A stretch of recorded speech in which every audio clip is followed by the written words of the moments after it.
terrorista que entró a una sinagoga en Texas. Todo es tan confuso, tan raro. A mí me cuesta mucho trabajo entender a la gente que acepta hacer el daño a otra gente inocente. No entiendo cuál es el ideal.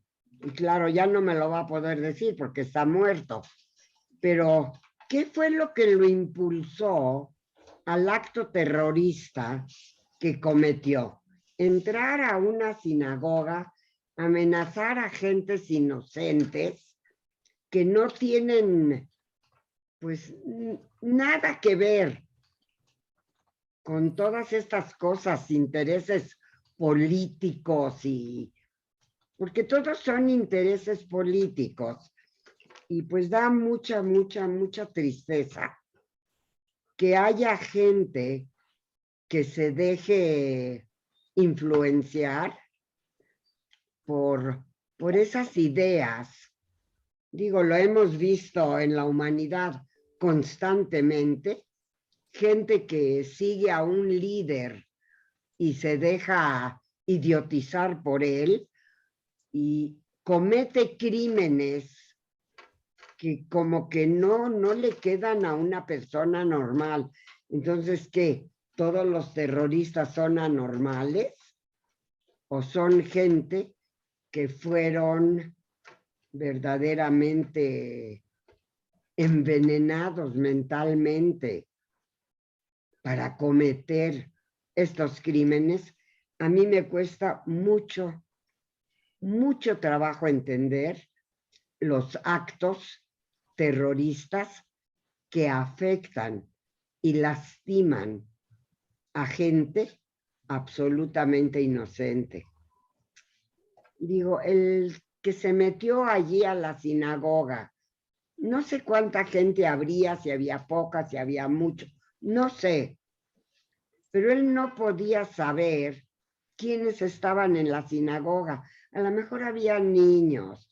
¿A quién pretendía lastimar? Yo me cuesta mucho trabajo entender eso y me cuesta mucho trabajo entender esto que voy a decir. Va a sonar un poco tonto. ¿Por qué lo mataron? ¿Por qué no le preguntaron por qué lo hace? ¿Por qué no lo juzgaron? No sé si ustedes, los que están escuchándome, podrían darme una respuesta a estas dudas que tengo. De todo lo que dijiste, sí, lo más importante fue esta pregunta, porque cuando lo mataron, él ya había soltado a los 4 rehenes que tenía. exacto. Nada más había 4 y él ya los había soltado. Lo mataron para que no hablara. Eso es lo que a mí Lo me mataron tiene... para efectos de propaganda, porque le convenía a la gente que pidió que lo mataran, que apareciera que quieren matar a todos los judíos. El Señor no entró a matar a nadie. El Señor entró a hacer un punto y a decir, suelten a una persona que tienen arrestada por sospecha de terrorismo, no por terrorista.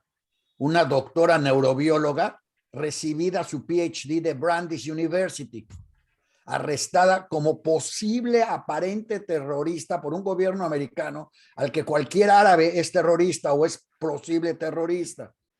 Él entró para tratar de hacer un movimiento internacional para liberar a esta señora, para que no se hiciera mayor el escándalo y no resultara que tienen encerrada hace años a una persona a la que no tienen acusada de nada, que además estudió en lo que viene siendo básicamente la Universidad Judía, que es Brandeis, y cuyo crimen fue haber estado en Palestina y en Afganistán sin haber hecho nada más que declaraciones de que ella creía que estaba haciendo una invasión ilógica lo que se estaba haciendo, declaraciones como la tuya.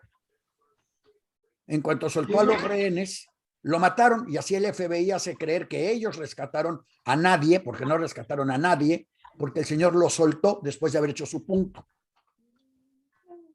Entonces, Sí, hay mucho manipuleo atrás. No había razón, ninguna razón para matarlo más que el que no pudiera hablar y explicar su punto de vista.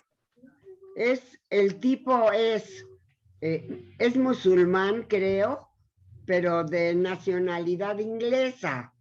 Es un pakistaní que se fue a asilar a Inglaterra. Le dieron el asilo político, se hizo inglés. Pues la verdad no entiendo bien.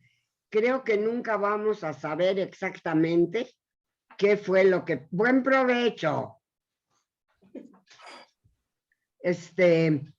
Creo que nunca vamos a saber lo que de veras, las razones por las que pasó todo esto, pero yo estoy en contra de cualquier tipo de acto terrorista, porque un acto terrorista generalmente afecta a gente inocente, a gente que no tiene nada que ver con el conflicto. Yo quise pues empezar el programa con este comentario, porque la verdad quiero que el programa sea más agradable y no hable solo de cosas malas, desagradables. Por cierto que... ¿Qué pasó? ¿Algo pasó o me escuchan? Todo el mundo te escucha. Ah, ok. Ok. Vamos a cambiar de tema y quiero decirles, me encanta hablar de festivales de cine. Me encanta, eso se me hace positivo, son noticias buenas. Y me llegó la noticia de que ahorita en Francia se va a iniciar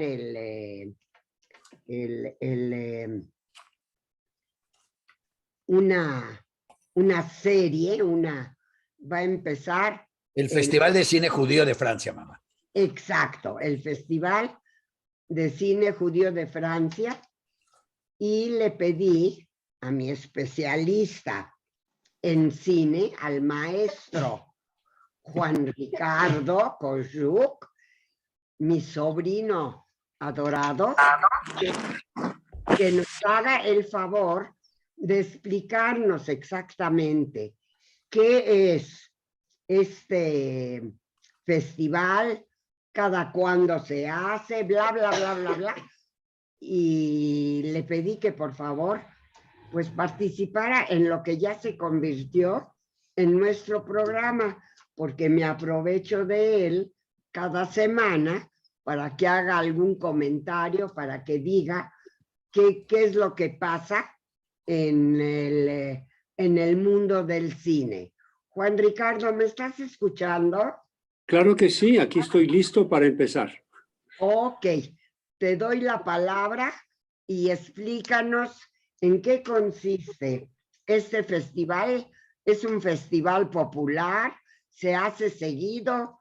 A ver, todo lo que sepas de este festival y qué tipo de películas pasan. Adelante, Juan Ricardo. Buenos días y esperamos oír tu lección. Muchas gracias. Encantado de participar. Gracias por la invitación una vez más a nuestro programa. A nuestro programa, acuérdate, Juan Ricardo. Correcto. Bueno. Pues sí, de hecho, sabemos que existen festivales de cine judío en muchas partes del mundo. Hay muchos festivales de cine judíos. En México tenemos uno bastante prestigioso en la Ciudad de México. Bueno, pues en Francia ha existido desde hace tiempo, bueno, ha habido varios intentos por tener un festival de cine judío permanente. Sé que ha habido varios intentos, algunos han fructiferado algunos años y otros no. Pero bueno, este que ahora empezó, de hecho, hace 3 días, el 18 de enero, y va a durar hasta el 2 de febrero, o sea que dura como 10 días más o menos, un poquito más, 2 semanas, como el de Miami, también dura 2 semanas. El de Miami hablamos la semana pasada. Este es un festival que se ha llamado tradicionalmente Festival Francés de Cine Judío, Festival de Film Français Juif, pero este año le cambiaron el nombre, posiblemente porque ahora va a pasar sobre todo de manera digital, es decir, se va a ver por internet. Aunque este año, a diferencia del año pasado, va a haber funciones en salas de cine en Francia. Antes el festival era en salas de cine, no era por internet, pero obviamente desde la pandemia, pues nos quedamos en casa y el festival se ve por cine. Por internet. Este año, como las cosas van, no sabemos si mejor o igual, pero Francia está relajando algunas de las restricciones. Si uno cuenta con un certificado de vacunación, puede ir al cine. Y este festival está pasando tanto en internet como en salas de cine, repito, en Francia por el momento. No dudo que varias de sus películas lleguen a otros festivales de cine judío, en México en particular. Deberían llegar algunas de esas películas. Pero bueno, no es un festival muy ambicioso. Van a pasar 12 películas que están, digamos, programadas oficialmente y 3 de complemento. Entonces, total 15 películas. Digo que no es muy ambicioso porque haremos un contraste con el de Miami, a donde mencionamos que van a pasar 109 largometrajes. Aquí son 15, o sea, es muy chiquito. Pero las películas están muy, muy, muy seleccionadas. Dicen que la selección se hace con base en la calidad de las películas y en la temática, o sea, que sean de gran, gran interés para un auditorio tanto judío como no judío. Pero son temas sobre judaísmo, sobre historia judía, sobre la cultura judía en general. Debo decirles que este año cambió de nombre el festival. En 2022 ya no se llama Festival Francés del Cine Judío, se llama Diasporama. Ese es su nombre oficial. Es un juego de palabras entre diaporama y diáspora, porque está el nombre diasporama. De hecho, lo escriben diasporama con la S entre paréntesis. Entonces se puede leer como diaporama. Recuerdan que es un diaporama, es una presentación audiovisual que en el siglo pasado se hacía con transparencias, con diapositivas.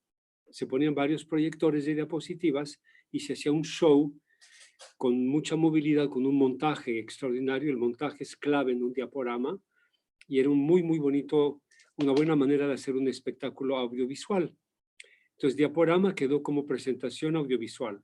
Y estos le ponen el nombre diasporama, porque se refiere a la diáspora. Y efectivamente, son películas que no son francesas. Bueno, hay una película francesa. De las 15 que van a pasar, una es francesa. Todas las demás son de otros países. Por ejemplo, de las 12 películas de la selección oficial, 6 son de ficción y 6 son documentales. El documental está cobrando mucha importancia, ya hablamos de esto. Un documental que deja huella, que habla de algo histórico, que está muy bien investigado, de algo que sucedió y que marcó de alguna manera la población judía o no necesariamente. Bueno, aquí las 6 películas de ficción, 2 de ellas, de manera interesante, son coproducciones entre Alemania e Israel. ¿Quién lo hubiera dicho? 2 producciones israelo-alemanas. Una película... ¡Qué barbaridad! Sí, una película es de Alemania solita. Entonces, Alemania ya figura 3 veces en las 6 de ficción. Otra es de Suiza, otra es de la República Checa, y la que dejé al último porque es lo mejor para nosotros es una película mexicana. ¡Ah, caray! Tenemos presencia en este festival tan selectivo. Ya hablamos de esta película en algún programa pasado. Se llama Leona, de Isaac Cherem. ¿Se acuerdan? Hablamos de Leona. Es la Ay, no. película... Recuérdanos, porque a mí ya se me olvidó. No sé a quién más, pero a mí ya se me olvidó el asunto. En ocasión de las nominaciones al Oscar y a los Globos de Oro, mencionamos la presencia de cine mexicano, Ajá. hecho por cineastas mexicanos y judíos. Y esta es la primera película de Isaac Cherem, creo que la produce con su hermano, se llama Leona, y es la historia de una chica en México, judía, Sí. que tiene un novio que no es judío y en su comunidad está muy mal visto, y bueno, es toda esa historia. Esta película fue seleccionada para este festival francés, y entonces México, orgullosamente para nosotros, tiene una presencia. Wow. Las otras películas que son documentales, o sea, tratan de hechos reales, ya sea contemporáneos o históricos. Una es de Israel, otra es de Dinamarca, una es de Francia, dos son de Estados Unidos y una es del Reino Unido. Entonces, sí es de veras una presentación de cine de muchos países. Después tienen lo que llaman películas patrimoniales, porque tienen un valor intrínseco. Tienen una película de Estados Unidos y otra película en dos partes de Egipto, pero con temas de judaísmo. Se llama Los Judíos de Egipto. Wow. Y viene en dos partes, del director Amir Ramsés. Esta película no es tan reciente, es de 2013-2014, la película egipcia. Y la película patrimonial de Estados Unidos, The Long Way Home, habla sobre consecuencias del Holocausto, es de Estados Unidos y es del año 97. Entonces esas son películas que llaman patrimoniales, porque son como, digamos, tesoros de la cinematografía mundial. Las películas del festival, las que están en la selección oficial, todas fueron hechas entre 2019 y 2022. O sea, son nuevecitas. Perdón, aquí veo uno de 2018. Bueno, 2021, de 2018 a 2021, son muy recientes. Y sus temáticas son todas sobre aspectos de personajes de la comunidad judía de algún país, algún personaje histórico. Bueno, el caso es que son temas que interesan mucho a la comunidad judía. Este festival se organiza cada año, por estas fechas más o menos, y ahora, como les comenté, debido a la pandemia, está pasando por internet. Lo malo en cuanto a nosotros, que estamos fuera de Francia, es que solo se puede ver desde sitios de internet de Francia. Hay que estar en Francia para entrar. Y solo dan 3 días para ver una película. Pero en cualquier territorio francés, los territorios de ultramar como las islas de Guadalupe y Martinica y otras islas que hay por ahí, ellos sí lo pueden ver. Nosotros lo vamos a tener que esperar cuando llegue a salas de cine, en algún festival de cine judío, espero que el de la Ciudad de México. La selección se ve muy buena, muy profesional, tiene personalidades del cine israelí y además van a tener, mencionan como extra, sesiones donde van a entrevistar a directores, a productores, artistas. Entonces, muy completo el festival, con su nuevo nombre Diasporama, y pues esperamos que tengan mucho, mucho éxito. Las películas se ven de veras muy buenas. Y me gusta que sean de tantos países diferentes, todas sobre temas relevantes para una comunidad judía.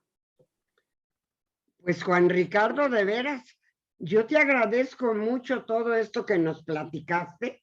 Yo no tenía la menor idea el menor conocimiento acerca de esto y te lo agradezco, por eso le digo nuestro programa. Así es, muchas gracias. Déjame agregar algo para terminar. Sí. Esto ya es un comentario totalmente personal, pero a mí me da mucho gusto y orgullo ver que en Francia existen manifestaciones culturales judías, porque Francia ha sido un país con una historia tristemente de antisemitismo, a veces muy flagrante, muy obvio. No necesito recordar los años de colaboración del gobierno de Vichy durante la guerra, que fue una vergüenza que no se va a borrar nunca, pero también en tiempos más recientes han existido y siguen habiendo en Francia manifestaciones antisemitas. Atacan un cementerio judío, atacan una sinagoga, un restaurante kosher. Tristemente el antisemitismo existe en Francia. No es así rampante que digamos, pero existe y hay manifestaciones con cierta frecuencia, lo cual pues es alarmante. Entonces, qué bueno que en contraste con esa realidad haya un centro cultural de arte del gobierno que apoya este festival organizado por comunidades judías de varias ciudades de Francia. La cultura judía existe y vive en Francia y eso es muy bueno. De veras, Juan Ricardo, ya no sé qué fue mejor, si tu comentario del final o todo lo que nos platicaste del festival. Pero yo de veras, te lo agradezco. Espero que la semana que entra haya algo más que comentar. A lo mejor nos puedes preparar comentarios de las películas que se van presentando y que te vas enterando tú de lo que opina la prensa y cómo qué éxito han tenido las películas. Con mucho gusto. Muchísimas gracias. Un gran placer. El agradecido soy yo. No. Seguimos con nuestro programa.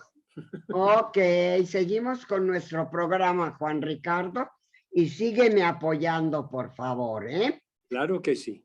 Ok, muchísimas gracias. Hola, Judith. Ya estoy de regreso contigo. ¿Qué te pareció todo lo que nos dijo Juan Ricardo?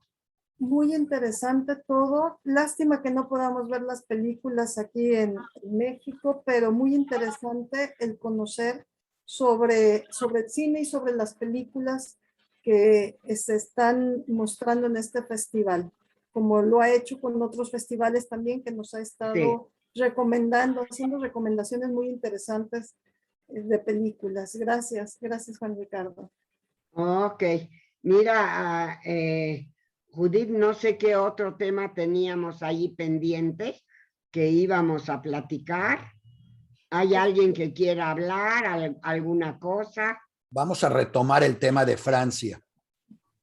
Para quienes leen Diario Judío, saben que este domingo va a haber un evento de la presentación de un libro sobre Simone Deutsch y la duquesa de Berry. Resulta que la duquesa de Berry en 1832 estaba preparando un levantamiento en Francia para recuperar el trono de Francia para su hijo. Y su hombre de confianza era el papá de Simone Deutsch, el rabino jefe de Francia. Y Simone Deutsch, el hijo de este rabino, traicionó a su papá y a la duquesa de Berry. Y la revolución fracasó por eso. Y a partir de ahí empezó el antisemitismo organizado francés, que después desembocó en el caso Dreyfus y en otros casos diciendo, cuidado, estos nos traicionaron por dentro, porque sabiamente por ahí hay un dicho judío que dice que todos somos responsables con nuestros actos por todos los demás. Cuando un judío hace una estupidez, nos la cargan a todos. Cuando un cristiano hace una estupidez, fue un cristiano estúpido. Entonces, dado que aquí trabajamos en grupito, Simone Deutsch tiene el placer de contar con el honor de saber que gracias a él se inició de manera organizada el antisemitismo en Francia y por ende en el mundo occidental a partir de 1832. Antes de 1832 había persecuciones, había todo tipo de cosas, pero no era realmente el antisemitismo, eran manipulaciones de señores feudales o de reyes para manejar a sus pueblos y hacer una serie de cosas. Y un día antijudías y otro día antimusulmanes y otro día eran antiluteranos y eran anti todo, todos eran contra todos según les conviniera. A partir de esta fecha se estableció que hay que tener cuidado a quién le dices dentro del gobierno francés o dentro de las confabulaciones francesas, porque no vaya a ser que haya un Simón Deutsch ahí metido. Y esta semana, el 23 de enero a las 2 de la tarde, va a haber una conferencia al respecto. Quien quiera más datos puede checar en Diario Judío, en el calendario de eventos, y registrarse ahí es gratuito. Y van a presentar este libro y toda esta investigación hecha por Maurice. ¿En qué idioma va a ser la conferencia? En inglés. ¿Con subtítulos? No lo creo. La gente parte de la base de que en el mundo todo el mundo habla inglés. Por consiguiente, los que no hablen inglés, que se pongan a aprenderlo, porque cada vez más gente habla inglés. Pero no. Bueno, espero que me recuerdes ya cuando esté cerca la fecha. Muchísimas gracias por la información. Ahora vamos a seguir con el tema. Sí. Porque así como el Simón Deutsch generó toda esta repercusión allá, en México hubo un tema muy extraño, parecido al de Texas. Una maestra en una escuela hizo un pésimo chiste. Muy mal chiste. Y además lo hizo con mala leche. Y lo hizo para decir, a ver, el chiste es el famoso chiste, bueno, ya ahora es famoso, no lo era, ¿en qué se diferencia una pizza de un judío? Y la respuesta era en que la pizza no grita cuando la sacas del horno. Y una alumna que estaba ahí sentada con ella en la clase se ofendió, se levantó y se salió diciéndole que era de muy mal gusto su chiste, pero no lo respondió. Nosotros informamos lo que había pasado, el rector de la universidad mandó una carta diciendo bla, bla, bla, ellos nunca querían, etcétera.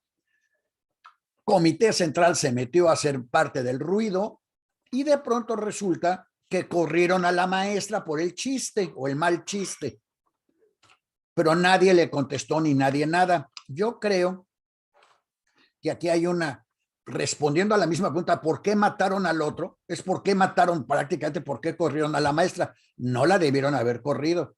Y nosotros en Diario Judío le estamos ofreciendo a la maestra nuestros micrófonos y nuestras páginas para que responda a su favor, porque si bien creemos que el chiste fue de muy mal gusto, creemos que fue de más mal gusto correr a una maestra por hacer un mal chiste, porque ahora resulta que somos tan sensibles que cualquiera que haga un chiste de judíos tiene que ser corrido.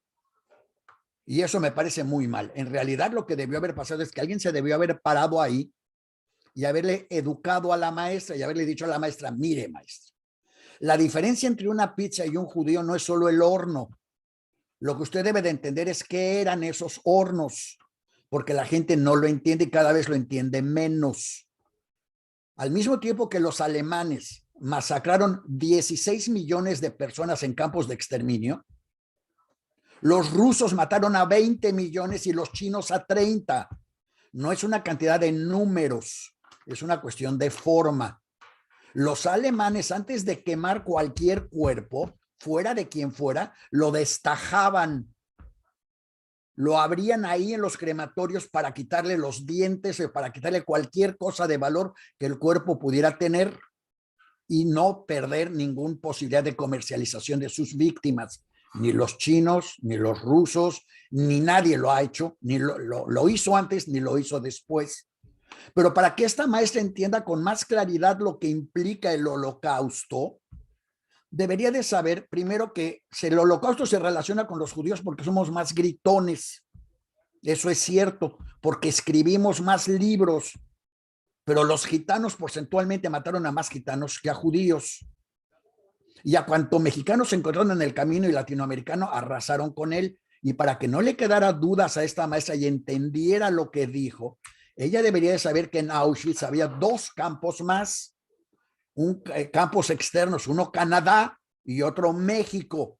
Y para que ella entendiera cuál era el concepto de lo que los alemanes tenían de México, todo lo que le sacaban a los cuerpos antes de quemarlos, no era solo quemarlos, era comercializarlos. Las SS de ahí sacaban su dinero para sus presupuestos. Antes de quemarlos, Si había algo bueno, dientes de oro, marfil, lo que fuera, lo mandaban al campo Canadá. Y todo el mundo sabía que había que ir al Canadá a sacar pieles, oro, relojes, anillos, monedas, lo que fuera. Todo lo que ya no servía para nada, lo mandaban al campo México, que era ya el fondo del barril de Auschwitz. Lo que ni siquiera podían quemar o enterrar, lo mandaban al campo México. Ese es el concepto de México y los latinos en la ideología nazi. Y si nosotros no somos capaces de explicarle a la gente que el problema de los nazis no es que marchan, no es que gritan y no es que patean, es que comercializan al humano en una forma absoluta. Sus víctimas no solo son víctimas, sus víctimas son producto e ingreso para sus fábricas, para sus gentes, para hacer lo que tienen que hacer.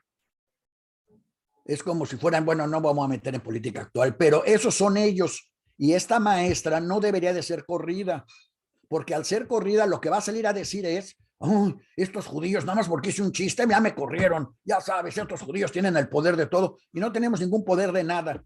Y no fueron los judíos los que pidieron que se le corriera, fue un director que no supo qué hacer. Pero eso nos va a rebotar a todos negativamente y de manera totalmente innecesaria. Cuando si la misma situación hubiera servido para que sirviera de aclaración. También este domingo, con Isaac y tenemos el programa en Diario Judío, también el programa en el que entrevistan a descendientes de sobrevivientes. La gente debería de escucharlo para saber cómo este trauma pasa de generación en generación. No es una pizza, no es un tipo al que quemaron ni es un tipo al que mataron. Es una situación que se transmite de generación en generación, de país en país.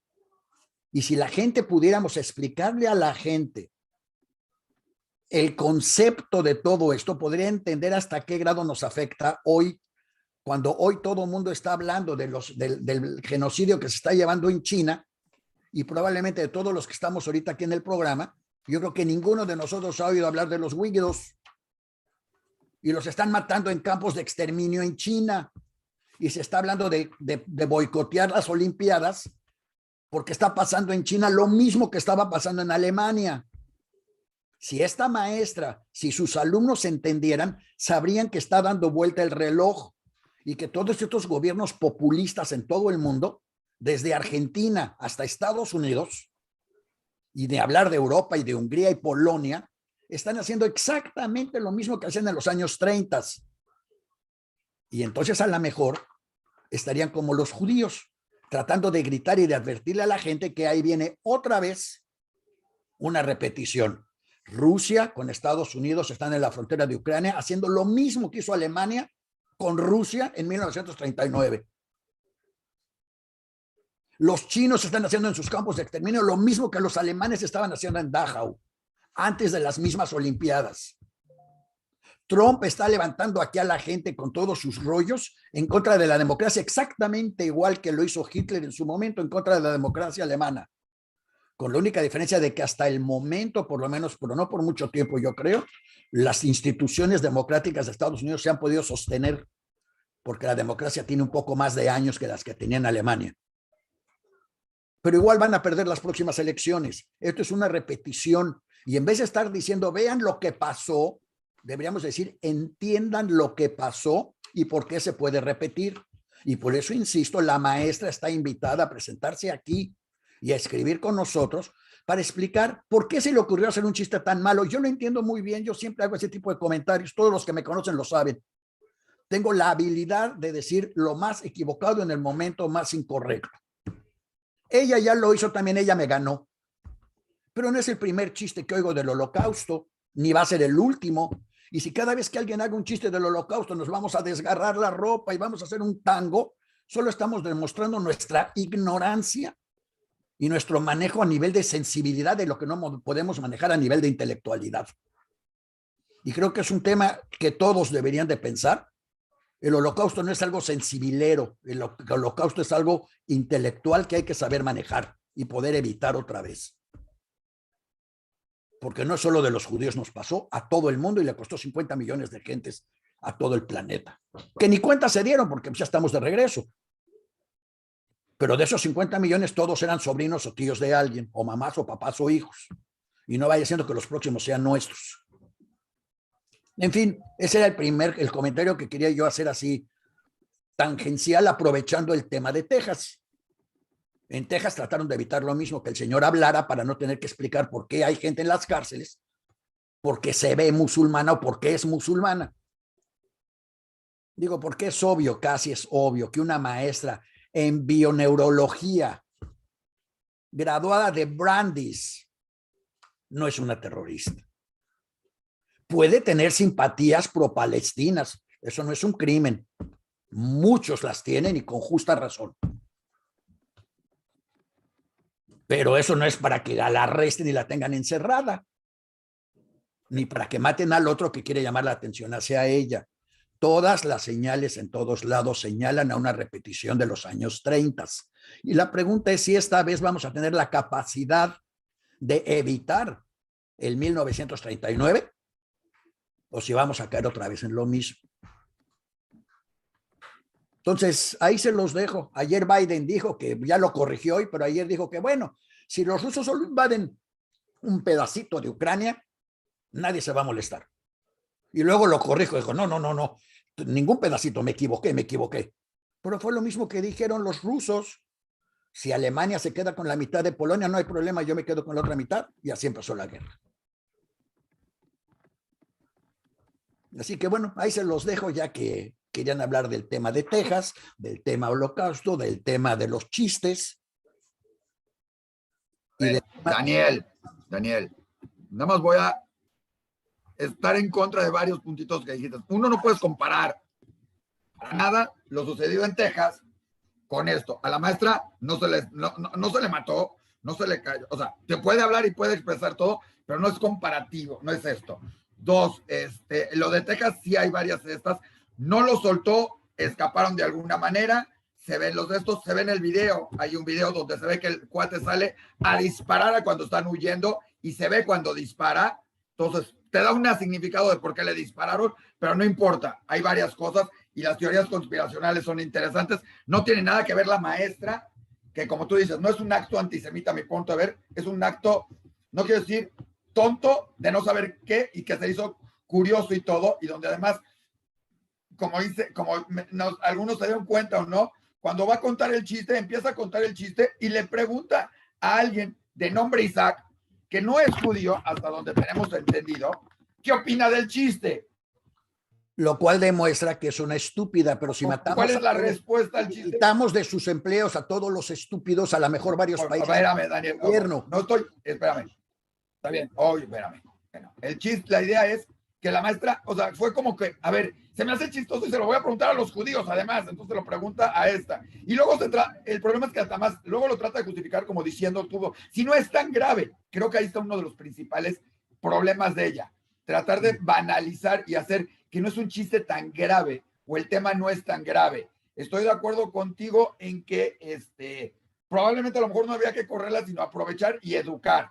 Parte de eso es lo que queremos hacer, ya nos comunicamos a la universidad, ya hubo gente de The Voice of the Silence, de Samantha, de From the Depths, con Jessica, ¿sí? Que también te está comunicándose para tratar de ver con ellos el que se pueda tener alguna presentación con los alumnos e invitándolos, no este domingo, sino el domingo 30 al evento con los jóvenes en conmemoración de la recordación de las víctimas del Holocausto ese día, con varios nietos, etcétera, como tú lo dijiste, y para que ellos participen y se les eduque o se les enseñe y todo esto. Yo creo que la respuesta más correcta que tendría que haber hecho cualquiera que estuviera en el grupo ahí es preguntarle a la maestra directamente si sabe cuáles son los hornos. O sea, en vez de me salgo a lo mejor o todo, confrontarla en un momento dado. Yo siempre he sido de la idea de que hay que darles, no atacar, no decirle esto está mal porque no sabe. No, a ver, maestra, ¿usted sabe qué sucedió con los hornos? ¿Se le hace correcto hablar de los... Pero primero preguntarle si sabe. Y ahí hubiera puesto o en evidencia a la maestra, porque si la maestra contesta, claro, yo sé, los mataron a los judíos. Bueno, se le hace correcto contar un chiste de gente muerta, o sea, de gente a la que asesinaron, de esto, y si contestan, no tengo la menor idea, o medio sé, ya la pusiste en evidencia de otra manera. Entonces, creo que el camino de ponerla, de confrontarla, en decir, a ver, usted sabe, no atacarle y no decirle, usted no sabe, a ver, usted sabe, y entonces ver qué sabe y qué no sabe, y ahí era donde daba la vuelta a esto. Pero mi mamá ha sido maestra, tenemos aquí a Juan Ricardo que es maestro, sí, todo esto. El papel creo que no le quedaba a la maestra en una clase hacer chistes de ese sentido. Si había que correrla o no correrla, es otra situación complicada en muchos sentidos, porque si un maestro hace un comentario ofensivo en una clase, ¿sí? No sabes si la tienes que mantener o no mantenerla, simplemente por el tipo de maestra o maestro o lo que está tratando de inculcar y los valores. Entonces ahí entran otros factores. Creo que el hecho de que como se dio tampoco es beneficioso, porque no queda nada y no se sentó nada y no fue.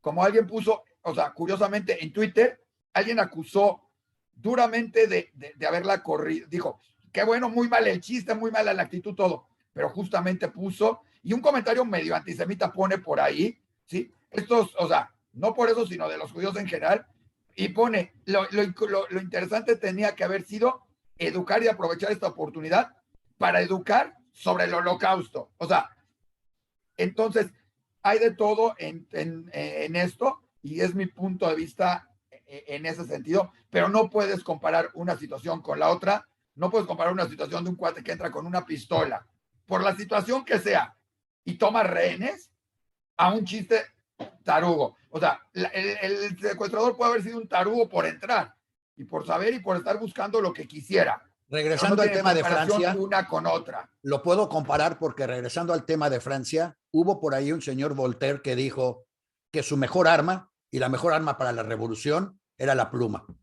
Está bien. No el arma. Daniel, Sí lo puedo la maestra no buscó el hacer. arma tenía 4 rehenes, la maestra tenía 20 y tantos. Bueno, la maestra no buscó, no fue ni siquiera No lo importa. buscó, porque entonces ya caen que lo hizo premeditadamente, antisemitamente, ni siquiera.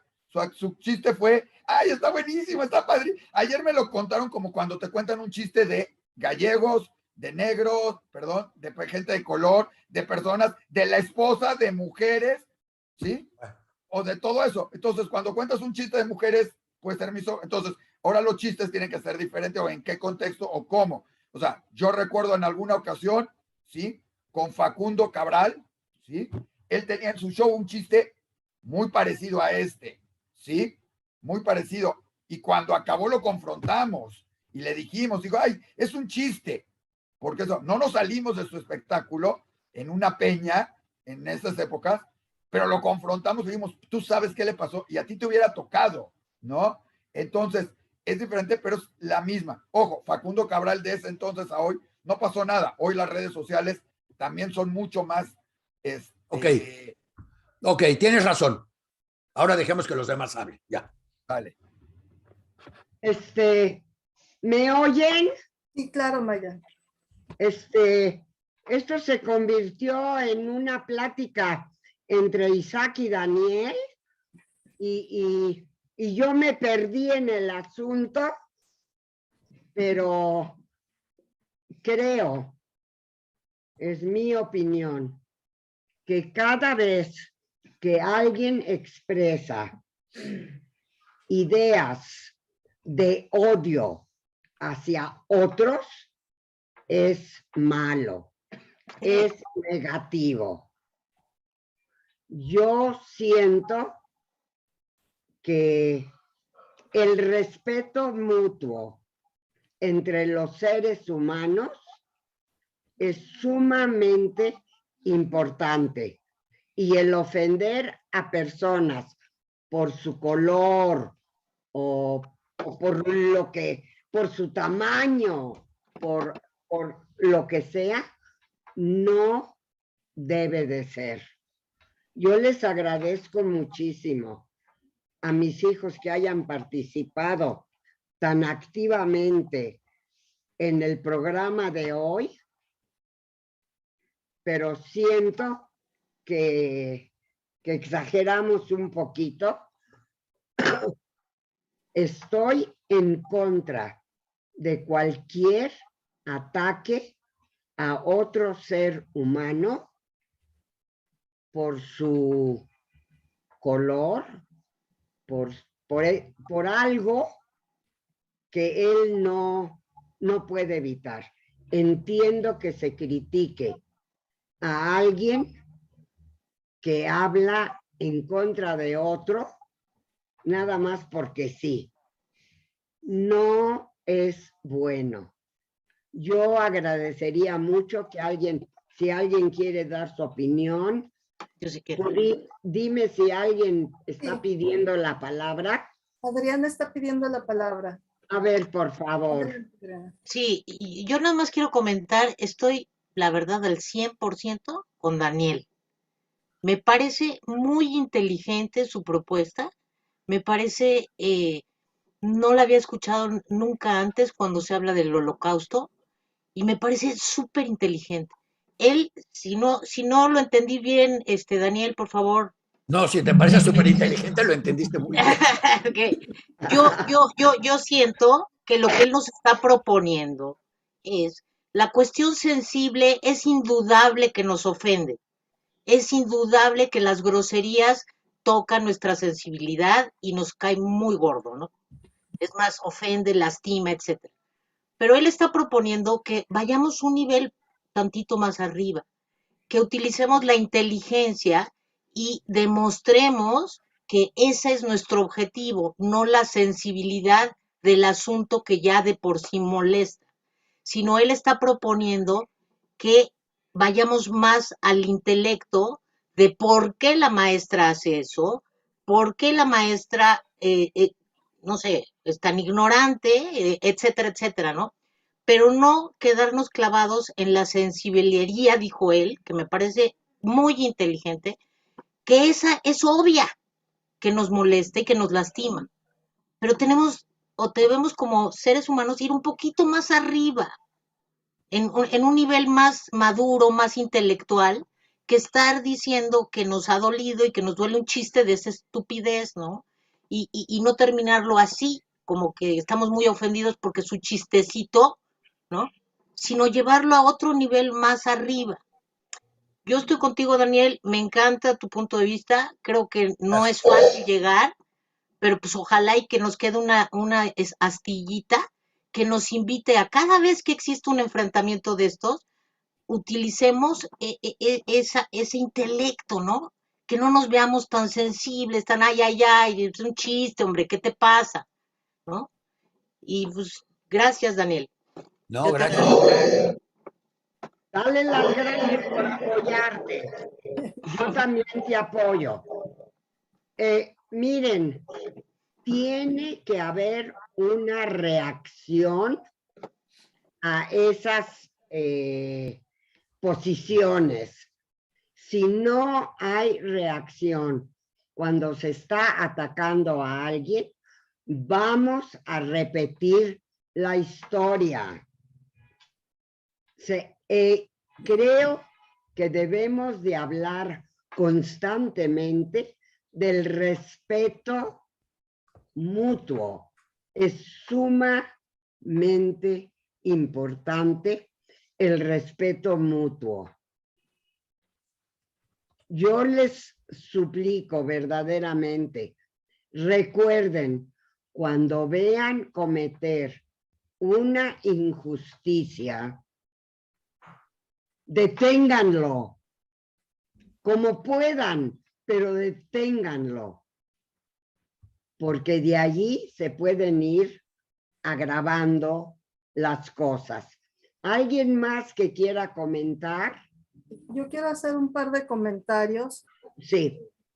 Con respecto a todo esto. Yo estoy también de acuerdo en lo que se comenta sobre la necesidad de educar, de una mayor educación. También me parece que si la maestra es ignorante, enseñarle, y es un camino como muy fácil ahora de muchas escuelas donde un profesor comete una falta por ignorancia muchas veces, y es muy fácil decir, ya, lo corrimos, ya me quité del problema, en lugar de educar.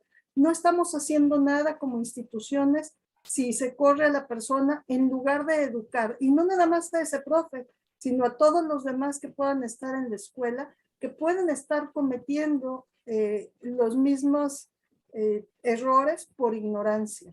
Creo que es muy importante esta parte de darle información y formar a los profesores para que esto no se siga dando, ¿no? Y creo que esa parte sí tenemos que tomarla en cuenta y no tomar como una solución que ya se corrió al profe. Eso no soluciona nada. Va a venir otro profe que a lo mejor hace lo mismo o peor, porque no estamos educando. Y sí creo que es muy importante también conocer la historia, porque la estamos repitiendo y no somos conscientes de eso, ¿no? Sí. No toda la gente se está dando cuenta de esto y creo que ese es un punto muy importante también de lo que mencionaba Daniel y de lo que mencionó Isaac. Eso es. Gracias. Gracias, Judith. ¿Alguien más que quiera comentar? Bueno, Shalom, Shabbat Shalom.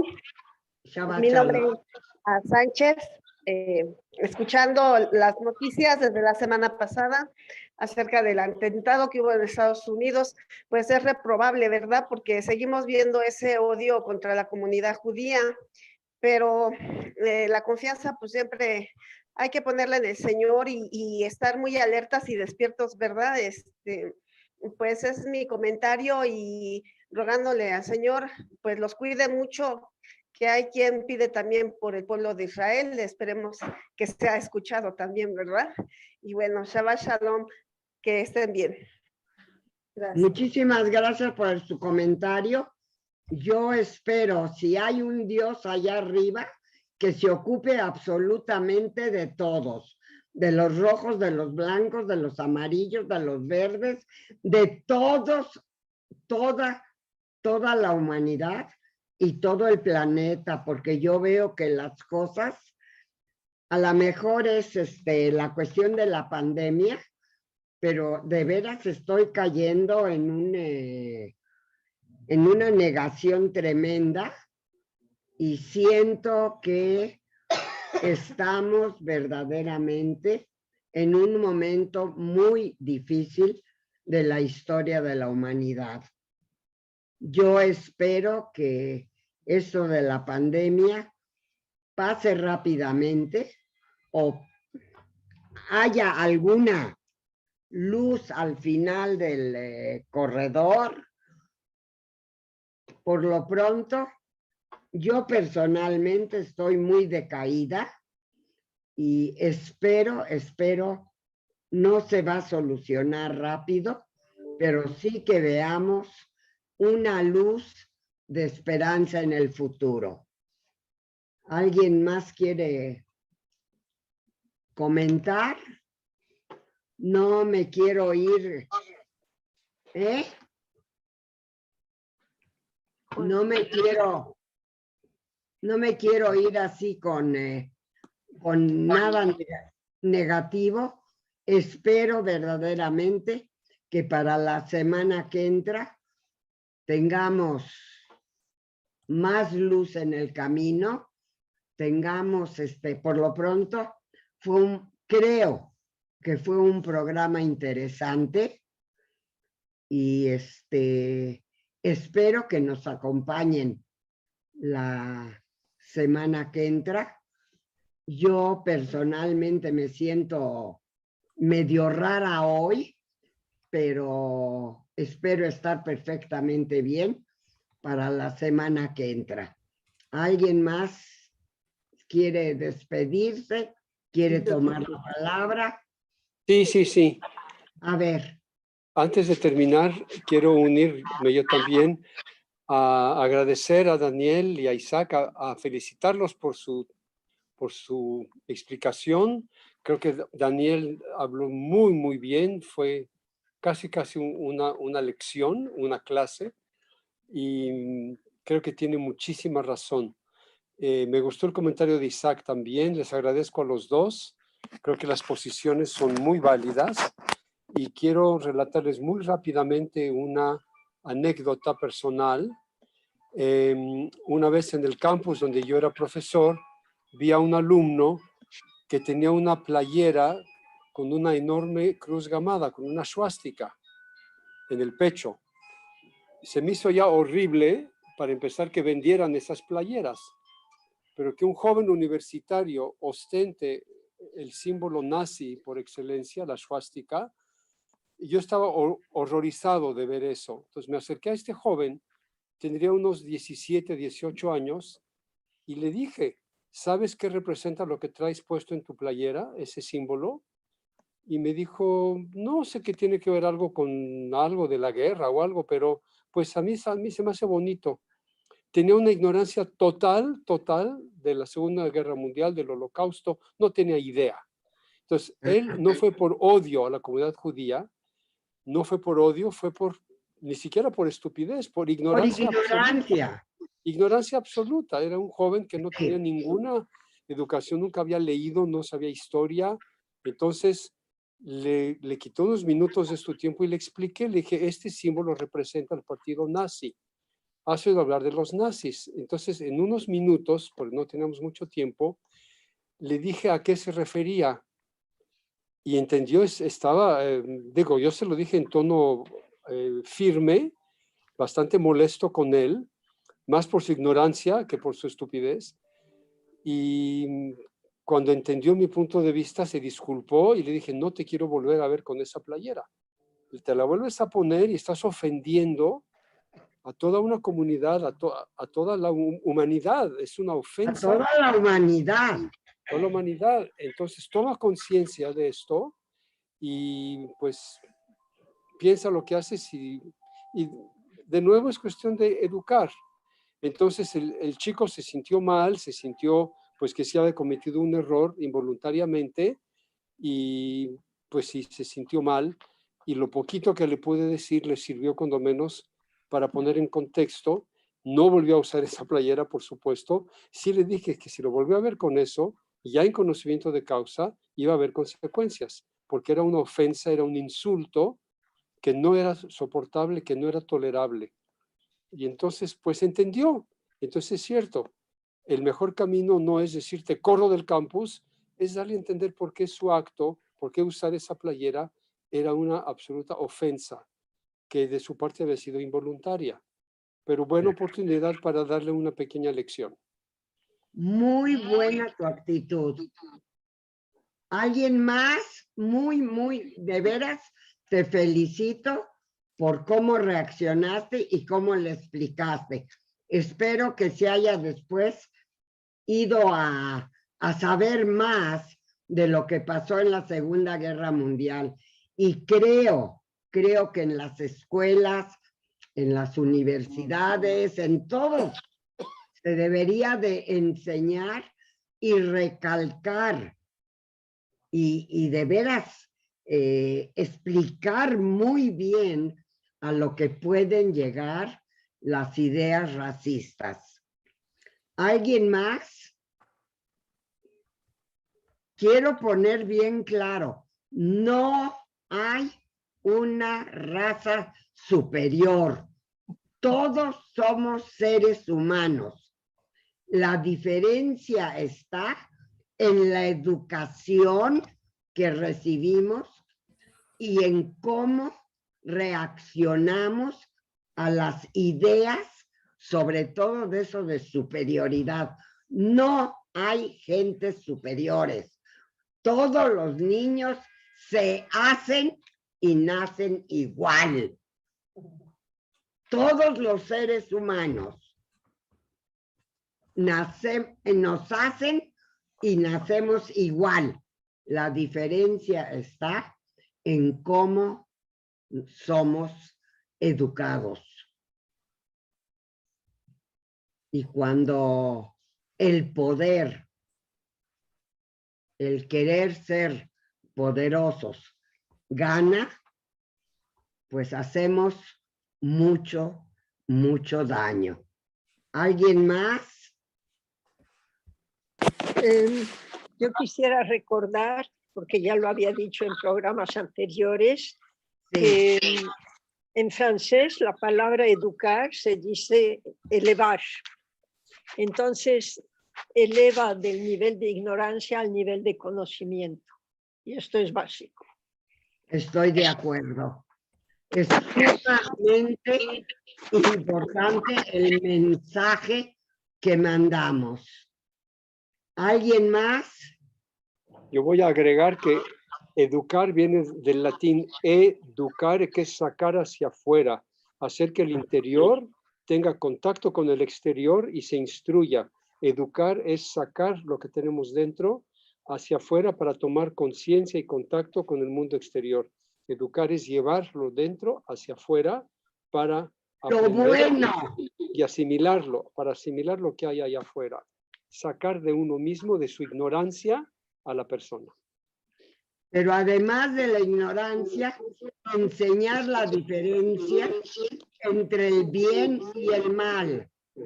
Claro, ya hemos dicho en programas pasados que la educación es la mejor arma contra los fanatismos. Ojalá de veras eso se hiciera mundial para todo el mundo. Daniel, ¿quieres agregar algo? No, fue un placer. Nos vemos la próxima semana. Gracias por haber participado tanto, ¿eh? Vamos a buscar otros temas que despierten a la humanidad. Gracias por haber participado. No, gracias por invitarnos. Es un placer. Y gracias a los que me echaron porras, porque luego le voy a poder decir al otro que yo tuve más porras. Bueno, y solo para terminar, quisiera hacer un comentario que el cine es un excelente medio de educación para las masas. Los festivales de cine judíos en eso aportan mucha información, muchos conocimientos y son un gran acierto. Y qué no bueno por casualidad, la primera película del Holocausto fue francesa. Ah, fíjate, justamente. ¿Cuál es Shoah de Claude Lanzmann? Fue la de Oscuridad y Amanecer, sí. Oscuridad. Se llama Luz y Tinieblas. Esa es, exactamente. Sí, de Alain. Sí, exactamente. Qué bueno que me invitaste a tu programa, Juan Ricardo, porque te sabes. Estoy que me invites la próxima encantado de tenerte como socio, Daniel. Es un placer. Nos vemos la próxima semana y gracias a todos. Con todo gusto. Gracias a ti. Vamos a educar esta semana a ver qué traemos. Y gracias a nuestra líder. Yo me despido de todo el mundo. Gracias por haber estado con nosotros. Les deseo mucha salud y que la semana que entra todos estemos bien y de buen humor. Judith, muchísimas gracias por toda tu ayuda. Janet, cuídate mucho, por favor. Cuídate mucho porque te quiero bien la semana que entra. Agut Chávez para todos. Agut Chávez. Muchas gracias a todos. Los esperamos el próximo viernes a las 12 del día y pueden seguirnos en diariojudío.com y nuestras redes sociales, Twitter, Facebook, Instagram, y también escuchar el programa en Spotify, en Apple, iTunes, etcétera. Gracias a todos. Nos vemos el próximo viernes.